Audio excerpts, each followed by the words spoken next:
မှာပါတက်တဲ့မိုးရှိအားဒီမှာကျင်းနေပါတယ်ဒီနေ့မှာတော့ MM model ကနောက်ဆုံးထွက်ထားတဲ့ MM300 ကို unbox လုပ်ပြတော့မှာဖြစ်ပါတယ် MM300 ဆိုရင် GWM motor ကထုတ်တဲ့ Tank 300ကို model scale လိုက်ပြီးထုတ်ပေးထားတာဖြစ်ပါတယ်သူ့ရဲ့ model နေရအစမှတ်ရလွယ်အောင် Tank 300ရဲ့အမည်အတိုင်း MM300 ဆိုပြီးပေးထားတယ်လို့ယူဆပါတယ်ဒီတစ်ခေါက်မှာတော့ MM model က MM300 မှာအရင်ကဆိုတဲ့ feature တွေလေးတွေပြောင်းလဲလုပ်ထားလေးရှိပါတယ်ဘာတွေလဲဆိုတာကတော့ဗီဒီယိုဆော့အောင်ဆက်ကြည့်ပေးသွားပါအောင်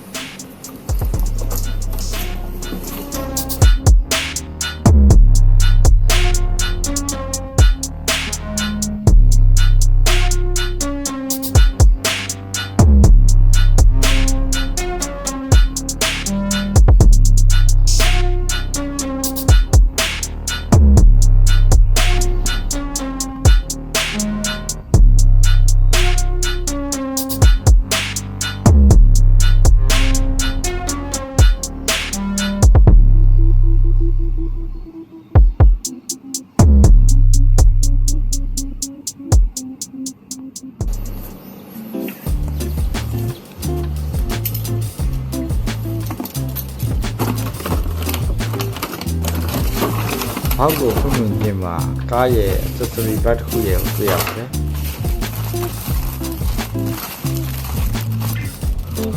accessory bag ထဲမှာတော့ကားမှာ decorate လုပ်ဖို့ sticker ချို့ရဲ့ manual instruction ပို့ရပါပါမယ်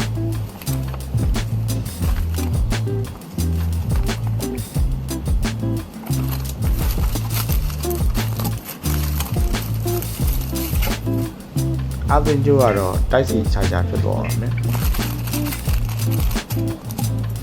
ပြီးရင် decorate လုပ်ဖို့ accessory ပစ္စည်းအချို့ရဲ့ installation ပတ်တွေပါပါမယ်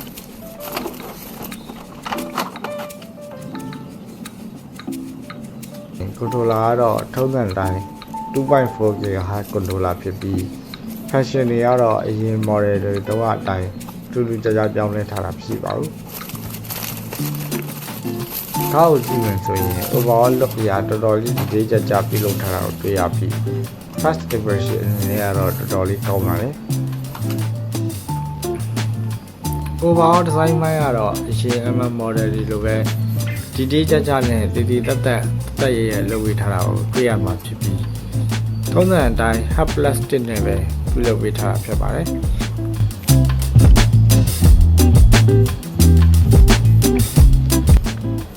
တော့တာယာတွေအနေနဲ့ကလည်းအတန်သေးကောင်းတဲ့ quality ရှိတဲ့တာယာတွေဖြစ်ပြီးတာယာ size အရအရင်ကြီးပေမဲ့ပုံမှန်ထက်ဗျက်တာယာအပြားကြီးတာကိုတွေ့ရပါတယ် spare wheel ကိုလည်းတကယ်တာယာအစ်စ်တွေထည့်ပေးထားပြီး spare wheel handle တွေအစဖွင့်လုပ်ပေးလို့ရအောင်လုပ်ပေးထားပါတယ် draw အနေနဲ့ကတော့ရှေ့ဘက်နှစ်ချက်ပဲဖွင့်လို့ရပါဖြစ်ပြီးspare wheel handler နဲ့ ticket ကိုတော့ဖွင့်လို့ရမှာဖြစ်ပါတယ် bonnet လည်းဖွင့်လို့ရပြီး battery ကိုတော့ bonnet အောက်ပါပဲထည့်ပေးထားပါတယ် body ပြသပုံကတော့ off-road ကားတို့ရဲ့ထုံးစံအတိုင်း leather frame chassis ပေါ်မှာ body တင်ထားတဲ့ပုံစံဖြစ်ပြီး full length suspension system နဲ့ရှင်းနောက် friction shock တွေသုံးပေးထားတာပဲဖြစ်ပါတယ် strike axle တွေနဲ့ပဲလာတာဖြစ်ပြီး 2 speed suspension gear ပေါင်းနဲ့လာတာဖြစ်ပါတယ်မော်တာအနေနဲ့ကတော့ထုံးစံတိုင်း brush border ကိုပဲသုံးပေးထားပြီး 360 kV size ကိုသုံးပေးထားပါတယ် power switch ကိုအရင်ထည့်နေကြ chassis အလဲမှာမဟုတ်ပဲနောက်ဖက် axle အောက်မှာပြောင်းလဲထည့်ထားပါတယ်နောက်ထပ်ပြောင်းလဲမှုကတော့ body အောက်မှာ chassis ကနေဖြုတ်လို့ရမယ် clip တွေထည့်ပေးထားတာပါ clip တွေကိုဖယ်လိုက်လို့လည်းတော့အလွယ်တကူဖြုတ်လို့မရပါဘူးအလဲမှာနောက်ထပ် screw နှလုံးနဲ့ထိန်းချပါသေးတယ်battery tray ကိုလည်း bonnet hood အောက်မှာပဲထားပေးထားပါတယ်တခြား MM model တွေဖြစ်တဲ့ M82 99S 78တို့လိုမျိုး bonnet အောက်မှာပဲအလွယ်တကူထားပေးထားပါတယ်ဒါပေမဲ့မတူတာကတော့ battery type ပုံစံနဲ့ charger port တွေပါဒီရင်က2 cell lithium battery တွေကနေ modular style battery ကိုပြောင်းသုံးပေးထားပါတယ် ဒါက MM model ထဲမှာပထမဦးဆုံး battery model အသစ်ကိုအသုံးပေးထားပုံရပါတယ်။ charger port အနေနဲ့ကလည်း Type C support ဖြစ်သွားပြီးအရင်လို SM 3.0 ခေါင်းနေမဟုတ်တော့ပါဘူး။ဒါကတော့သိတာတဲ့ပြောင်းလဲမှုပါ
accessory ပတ်တွေကိုစပြီးတက်ဆက်ပါမယ်။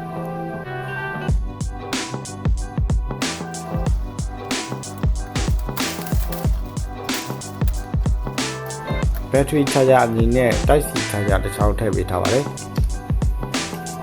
installation ကို instruction တွေအတိုင်းကြည့်တက်ဆက်ပါမယ်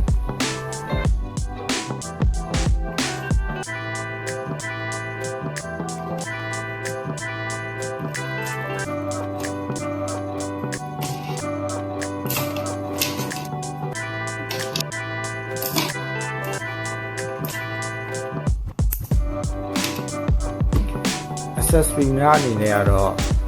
ရှေ့နောက် cutter flare တွေ side mirror တွေ door handle တွေတဲ့ wiper တွေပါပါပြီ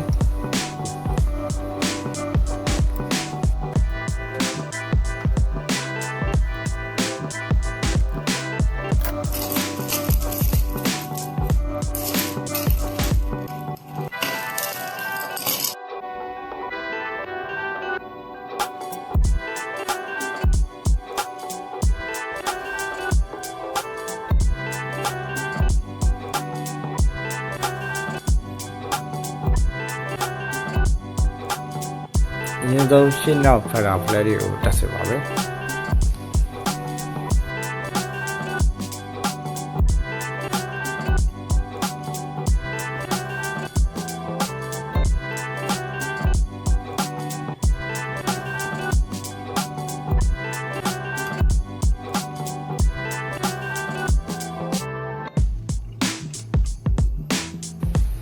ပြီးရင်တော့ wiper တွေကိုတက်စစ်ပါမယ်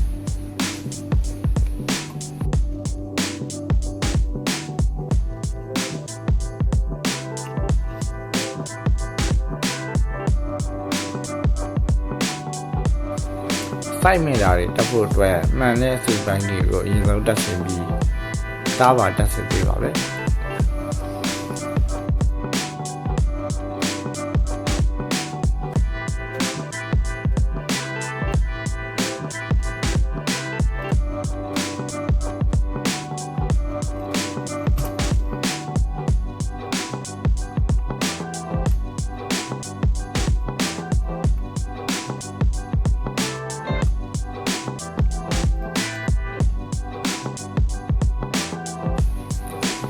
ပြီးတော့ရင်တော့ bonnet မှာညာလေးပေါက်တွေတက်ဆက်ပါပဲ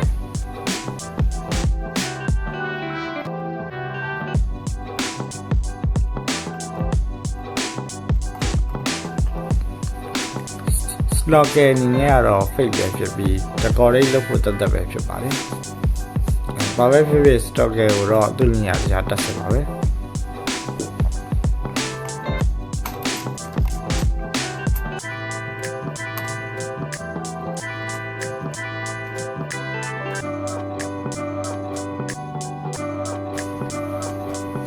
ပြီးတော့ရင်တော့ door handle တွေကိုတကားလေးပေါက်လုံးအတွက်တက်စီပြီး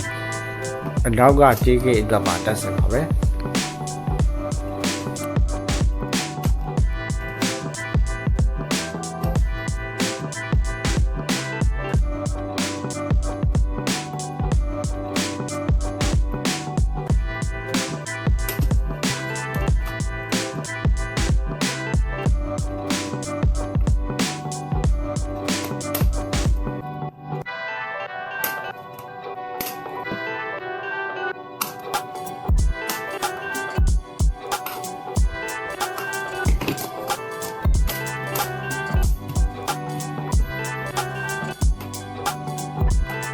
နောက်ဆုံးမှာတော့ root back ကိုတက်စစ်ပြီးလေကားတွေစီတိုင်းကြီးတွေကတက်စစ်ပါပဲ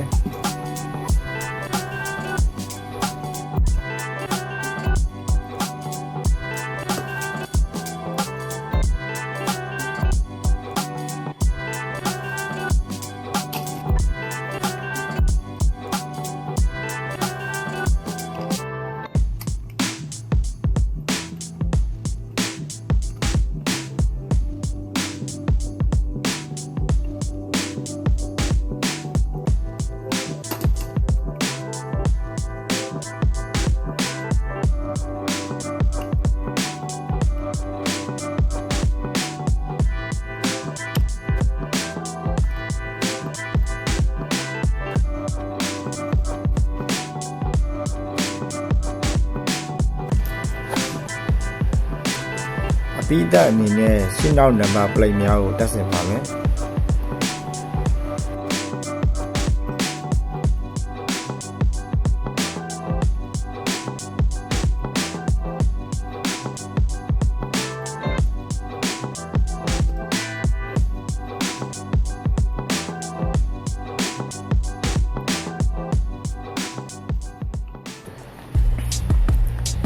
အားလုံးတက်ဆင်လို့ပြီးရင်တော့ကားကိုဆက်ကြည့်ဖို့ဘက်ထရီကိုတက်ပါမယ်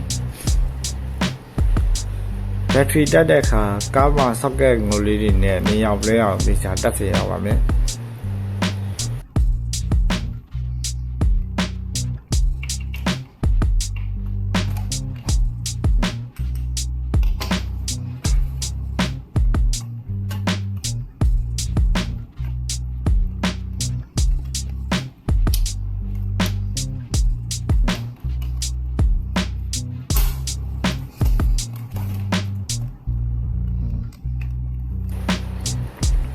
ပြီးရင် power ဖွင့်ပြီးဆက်ကြည့်ပါမယ် controller အတွက်ကတော့ A battery နှလုံးထည့်ပြီးဆက်ကြည့်ပါမယ်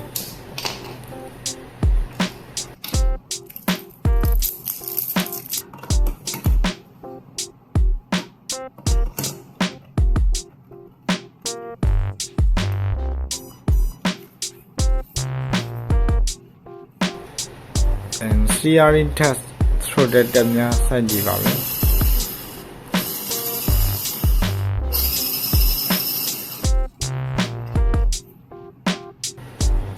ရှင်းတော့30 second နဲ့များအလုပ်လုပ်တာကိုတွေ့ရမှာပါ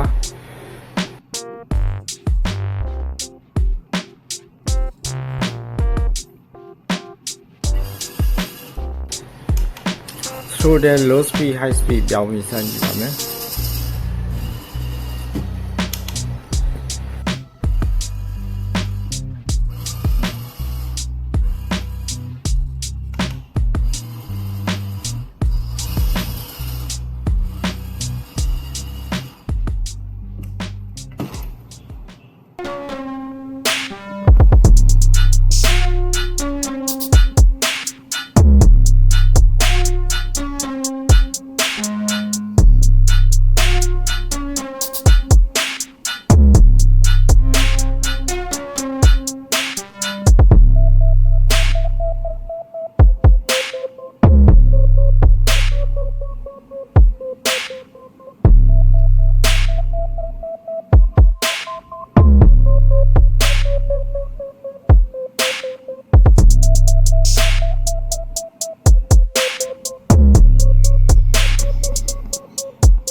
နေ့တော့ဒီလောက်ပါပဲသူများတို့ရောဒီ MN300 ကို RC Crawler ဖြစ်ရွေးချယ်ဝယ်ယူပြမလားဘယ်ချက်တွေသဘောကျပြီဘယ်ချက်တွေကိုသဘောမကျဘူးလဲဆိုတာကိုအောက်က comment ထဲမှာပြောပြပေးတော့ပါဦးနောက်ပိုင်း outdoor training video တွေ upgrade video တွေလည်းပြုလုပ်ပေးသွားမှာဖြစ်လို့ channel လေးကို subscribe လုပ်ထားပေးပါဦး